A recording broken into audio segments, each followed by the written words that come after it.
Hello viewers, welcome to Telugu Dexter class. This ఆమోషే.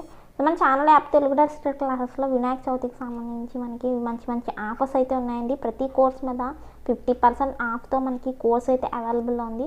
So full English methodology course అండి. So hand return పీడిఎఫ్తో సహా మీకు full methodology course 59 రూపాయలకండి. Offer ఈ 59 rupees offer అనేది మనకి గణేష్ చతుర్థి సందర్భంగా పెట్టిన ఆఫర్ అండి. సో ఈ రోజు అయితే మనకి ఇది లాస్ట్ డేట్ అనమాట 59 రూపీస్ది.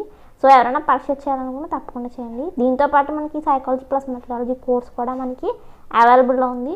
సో మీరు తప్పకుండా ఎవరైనా తీసుకోవాలి అనుకుంటే తప్పకుండా తీసుకోండి. తప్పకుండా మీకు 6 అవుట్ ఆఫ్ 6 మార్క్స్ రావాలంటే మెథడాలజీ డిఎస్సిలో కావచ్చు, సీటెట్లో కావచ్చు, టెట్లో కావచ్చు, మీకు ఫుల్ మార్క్స్ స్కోర్ చేయాలంటే తప్పకుండా తీసుకోండి. అదర్వైజ్ పీడిఎఫ్ కూడా ఇవ్వబడుతుందండి. 1 ఇయర్ వ్యాలిడిటీతో మీకు course full course already course complete అయిపోయింది. యాప్ లింక్ నేను డిస్క్రిప్షన్లో ఇచ్చాను.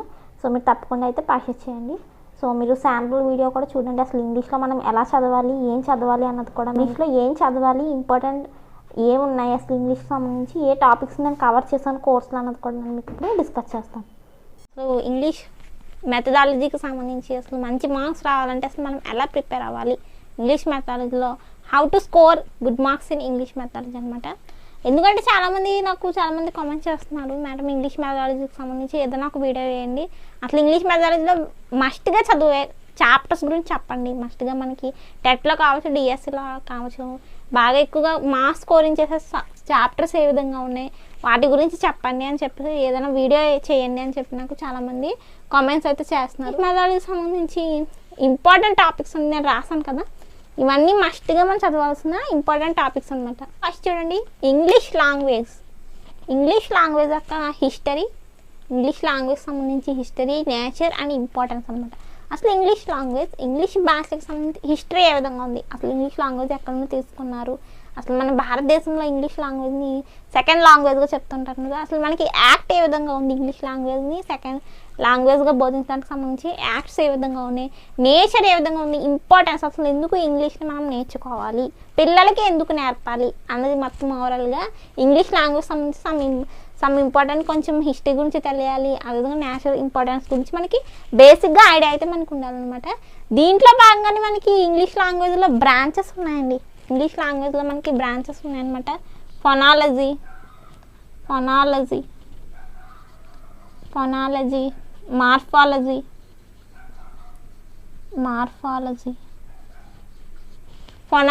మార్ఫాలజీ, సింటాక్స్, ఈ విధంగా ఏంటంటే మనకి కొన్ని బ్రాంచెస్ ఉన్నాయండి ఇంగ్లీష్ లాంగ్వేజ్లో. వీటి గురించి మనకు తెలియాలి. సిమాంటిక్స్, ఫొనాలజీ అంటే ఏంటి, సింటాక్స్ అంటే ఏంటి, మార్ఫాలజీ అంటే ఏంటి, మస్ట్గా ఇంగ్లీష్ లాంగ్వేజ్ బ్రాంచెస్ గురించి మనకి ఫొనాలజీ అంటే ఏంటి, మార్ఫాలజీ అంటే ఏంటి, సింటాక్స్ అంటే ఏంటి, సిమాంటిక్స్ అంటే ఏంటి అనేది మనకి ఐడియా ఉండాలి. అదేవిధంగా మనకి కాన్సోనెంట్ సౌండ్స్ అంటే ఏంటి, ఇందులో ఉండే కాన్సోనెంట్స్ వౌల్స్ ఉన్నాయి కదండి, మనకి ఆల్ఫాబెట్స్ 26 ఉన్నాయి కదా, కాన్సోనెంట్స్ ఉన్నాయి, వౌల్స్ ఉన్నాయి. అందులో కాన్సోనెంట్ సౌండ్స్ ఏ విధంగా ఉన్నాయి, వౌల్ సౌండ్స్ ఏ విధంగా ఉన్నాయి, వీటికి సంబంధించి కూడా మనకి English language history, nature and ఇంపార్టెన్స్లో భాగంగా మనకి మస్ట్గా కొంచెం ఐడియా అయితే ఉండాలన్నమాట. నెక్స్ట్ చూడండి, principles of English language has a second language. ఇంగ్లీష్ని సెకండ్ లాంగ్వేజ్గా మనం బోధిస్తున్నాం.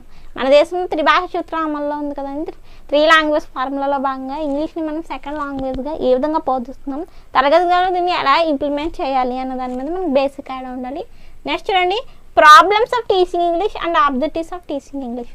Problems of teaching English, teaching చేసేటప్పుడు ఇంగ్లీష్ని నేర్పుతున్నప్పుడు ఎటువంటి ప్రాబ్లమ్స్ని ఒక ఉపాధ్యాయుడు అసలు ఫేస్ చేస్తాడు, వాటిని ఎలా నిర్మించుకోవాలి, ఆబ్జెక్టివ్స్ ఏ విధంగా ఉన్నాయి, 1 మరియు 2 తరగతులకు సంబంధించి ఇంగ్లీష్ లాంగ్వేజ్ని బోధించడానికి సంబంధించి ఆబ్జెక్టివ్స్ ఏ విధంగా ఉన్నాయి, మళ్ళీ 3, 4, 5 తరగతుల్లో ఎటువంటి ఆబ్జెక్టివ్స్ని మనం అవలంబించాలి, వీటి గురించి బేసిక్గా మనకు తెలియాలి.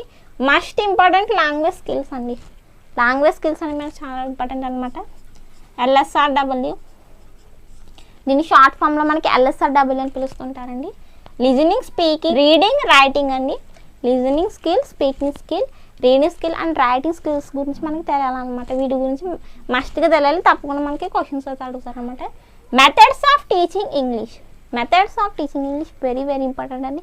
ఆల్రెడీ వీడియో అయితే అప్లోడ్ చేశాను, స్క్రీన్ మీద చూస్తున్నారు కదా, వీడియో అయితే చాలా క్లియర్గా ఎక్స్ప్లెయిన్ చేస్తానండి. మీకు డిస్క్రిప్షన్లో లింక్ ఉంది, తప్పకుండా వెళ్ళి చూడండి. మనకి మెథడ్స్ ఆఫ్ టీచింగ్ ఇంగ్లీష్లో పరంగా grammar, translation method, grammar translation method గురించి తెలియాలి. డైరెక్ట్ మెథడ్, బైలింగ్వల్ మెథడ్,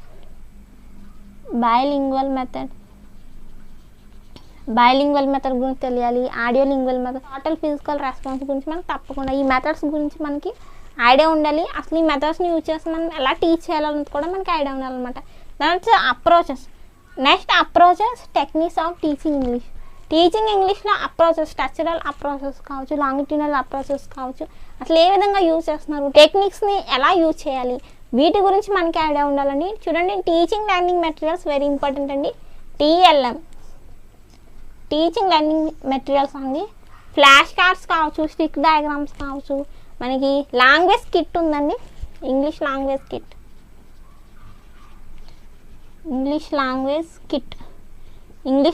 కిట్లో అసలు ఎటువంటి థింగ్స్ ఉంటాయి, ప్రతి ఇంగ్లీష్ లాంగ్వేజ్ టీచర్ దగ్గర మనకి లాంగ్వేజ్ కిట్ అయితే తప్పకుండా ఉండాలి.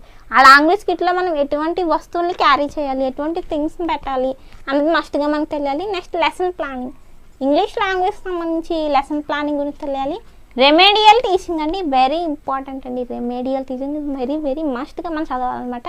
లోప నిర్ధారణ మూల్యాంకనం అండి. రెమెడియల్ టీచింగ్ అంటే మనకి లోప నిర్ధారణ మూల్యాంకనం అంటే దీని గురించి మనకు తప్పకుండా ఐడియా అయితే ఉండాలి. నెక్స్ట్ చూడండి, లాస్ట్ చూడండి, ఇవాల్యుయేషన్ ఇన్ ఇంగ్లీష్ లాంగ్వేజ్ అండి. అంటే మనకి